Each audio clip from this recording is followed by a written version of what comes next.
सब है नेपाल का मामला। कृष्ण जी नेपाली कांग्रेस के महाधिवेशन में अपने संचालन भी कर रहे थे। तो आप मुझे नेपाल के महासचिव बना रहे थे। Thank you so much, Vijay ji, and thank you, Chairperson, Honorable Deputy Party, Dr. Prakash Mahat, Anil Jha, Professor S.D. Muni, Professor Kamal Mitra Chennai, and other dignitary. I could see friends from South Asian University, JNU, and others from Nepal as well. As Vijay ji mentioned, the context to have this meeting was the very fact that we were having it before. In between, we had some suggestion. That is why we postponed this meeting for today. But we had this meeting on the similar meeting on the 6th as well, where I presented not only the context of the constitution but also content.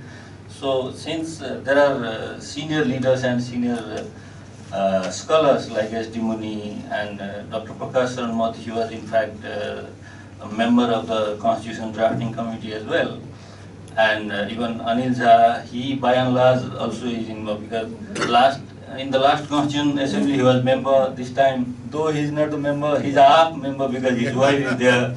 So, and he is leading this Madras movement as well in different this thing. So I won't go through kind of political debate, but what I could see, since I am here for a week or more in Delhi, and even while I started discussing with agitating Madhesi youth and etc. while I was in Kathmandu, I could see many misperceptions about this constitution, because many of us, including scholars, are going with perception, or I could say that we are still following this pre-constitution debate where one could go through position. But if you read this constitution, I think many compromise has been done, and many concerns raised by Madras were also accommodated in this constitution. That is why I just try to go through kind of feature this constitution have, and then I think it will give us kind of space to debate what are the issue and what are others. So I think leaders and scholars will debate on that. I'll just give this overview of this constitution. I think many of us have read this constitution, and I'll a bit because I could see a couple of new people as well. For them, I have prepared a slide to mention what was the constitutional history and etc. And I think many of us know that this is the second Constituent Assembly, and this very Constituent Assembly debate was there in Nepal for quite long. Once we turned to the democracy in 1950, we were promised to have this constitution through Constituent Assembly, and it was not it was unfulfilled.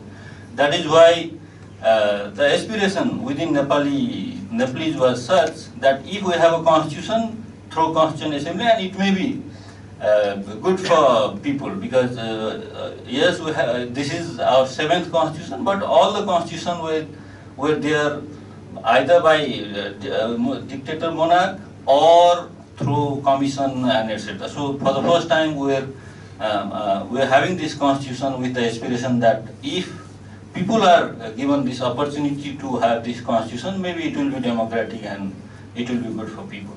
So, we had first Constituent Assembly in 2008, and it couldn't bring constitution. That is how it was failed in 2011 May, after I think 5 extension of its tenure.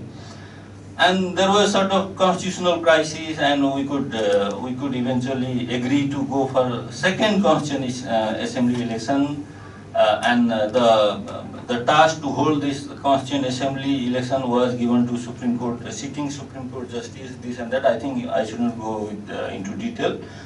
And eventually we had second Constituent Assembly in November 19, 2013, and it is almost 2 years. And the promise we were given by the leaders was that we have constitution within a year, and this very Constituent Assembly will be converted to a parliament.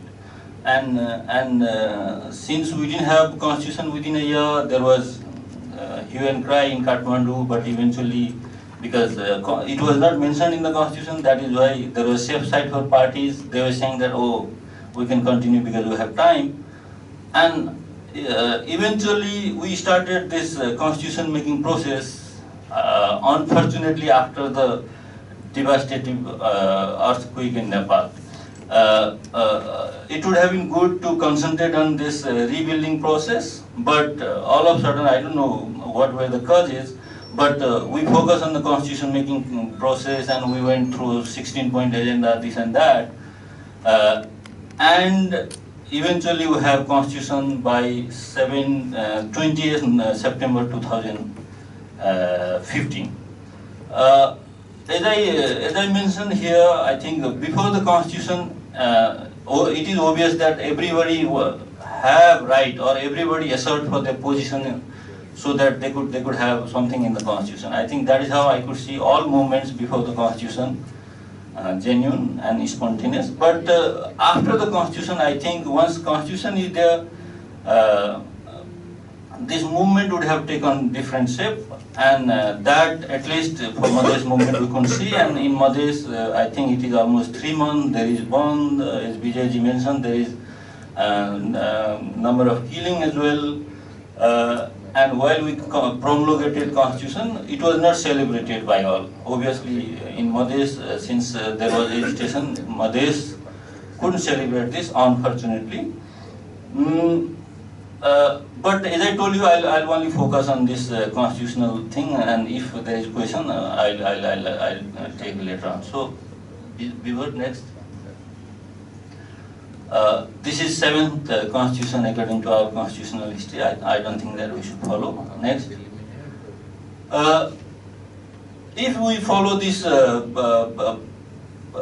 constitutional process, I think 537 out of 598 existing CA members signed. It is 89.8%, almost exactly 90%.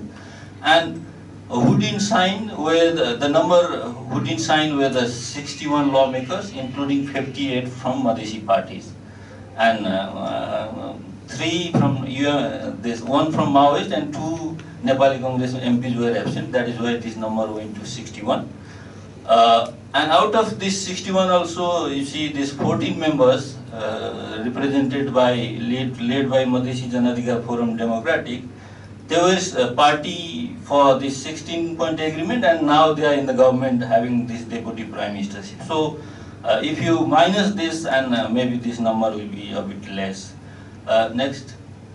And if you go through the content, I think Preamble said that it expressed determination to create an egalitarian society on the basis of the principle of proportional inclusion and participation, to ensure equitable economy, prosperity, and social justice. That is why, you see, even in the preamble of the constitution, that very word, proportional inclusion and participation, has been mentioned. So many people argue that, oh, this kind of radical preamble in the constitution has to be acknowledged. And eventually, in order to fulfill the aspiration for the perpetual peace, good governance, development, and prosperity through the medium of the federal democratic republican system of governance, hereby promulgates this constitution through the CA. That is what is the final paragraph of this preamble. Next. And I just go through the issue raised about the constitution. And if you follow citizenship, for example, once I had a dialogue with Madheshi youth, the very concern they have shown was about this citizenship, and their argument was, you see, if I marry to an Indian woman particularly, and my whole generation will have limited right. And if it is the case, we have to agitate. That is what Madheshi youth asserted. But if you follow the constitution, there is nothing as such. For example, if I marry any foreigner, including women, and if, I mean, including Indian, sorry, including Indian, once she give up her citizenship, the very day she can be the citizen of Nepal. And for her it will be naturalized citizen, but for her generation, son, daughter, and granddaughter, they will be treated. They will be having this citizenship by descent. That is what is being mentioned. I have quoted this thing, and I think we have distributed this summary as well. You could read through, but that is how it has been narrated, and it is not true. Number two. This is fundamental rights. We have 43 fundamental rights. I think we have extended these fundamental rights. Earlier we were having only 15, now it is 43. And in that also, particularly, we try to communicate that Nepali society will be kind of inclusive society. As Primbal mentioned, for example, Article 24 mentions right against untouchability and discrimination. It is for Dalits. And Article 40, right for Dalits. And again, Article 42, right to social justice. And in that, the emphasis has been given. For example, the state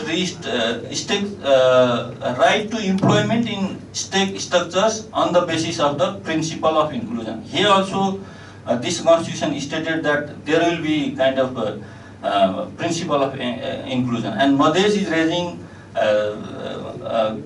their grievances over here, saying that instead of principle of inclusion, why not we mention this proportional principle of proportional inclusion. That is what is demand, and to fulfill all the inclusivity and etc. We have even this constitution has come out with couple of commissions as well. For example, I think earlier, except Human Rights Commission, other commissions were not constitutional commissions, but this time you could see at least 1, 2, 3, 4, 5, 6, 7 constitutional commissions. National Women Commission, National Dalit Commission, National Inclusion Commission, Adivasi Janjati Commission, Madhesh Commission, Tharu Commission, and Muslim Commission as well. And I have given articles of the Constitution if you want to go through all this. So that is how this Constitution try to show that it is for inclusivity and this mainstreaming the marginalized community. And another issue is federal parliament and issue of constituency delimitation. Here I think there are a couple of even articles which mention that Nepal has, Nepali constitution have given only 65 seats to the Madhesh. But you could see nowhere it is mentioned, and principally it has been agreed that based on geography and population. And I think principally that is correct, but the way we have to institutionalize it, I think there is commission. That commission will go through this delimitation process, and basically over there also it has been given, it has been said that this delimitation will be based on geography and population. And I think we discussed a bit about this, and Dr. Mahat will go to the nitty-gritty of how it is being discussed over there, and things. Next. In upper house as well, we are talking about lower house, and in upper house, even in lower house, you see, we have this 1640 provision, and 60 would be for the first past the post, and 40% would be for the proportional sharing. And in that proportional sharing, every community, social composition, according to their population, they will get fair share in that very provision. That is what is being mentioned. And in upper house, National Assembly also, you could see 56 members elected from an electoral college, and for that also we have qualified, saying that with 8 members from each province, including at least 3 women, 1 Dalit, 1 person with disability or minority. And further in the second thing, it has been said 3 members, including at least 1 woman, to be nominated by the president on the recommendation of the government of Nepal. Next.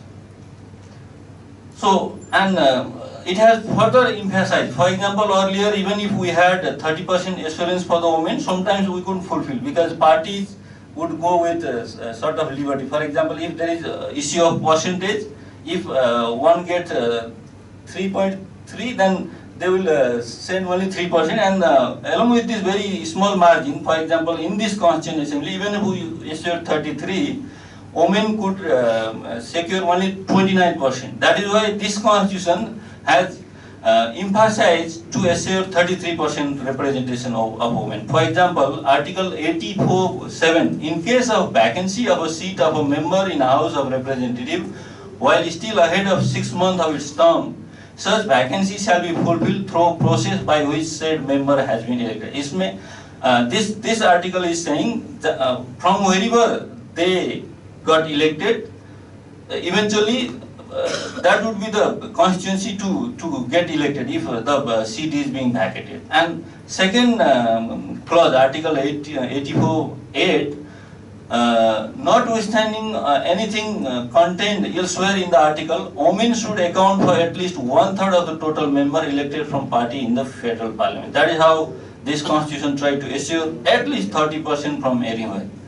And another very unique feature I could see in the Article 70, President and Vice President to belong the different gender or community. While conducting election of the President and Vice President under this Constitution, the election shall be held so as to represent different gender or community. That is how you could see today President, women, and Vice President men. And even if you follow Congress candidacy, Congress has given candidacy for the president from ethnic community and vice presidency from the Madhis community. That is why we try to balance even this social category in the higher post. I think that is one of the unique thing in our constitution. Next. And another issue would be, for example, the province.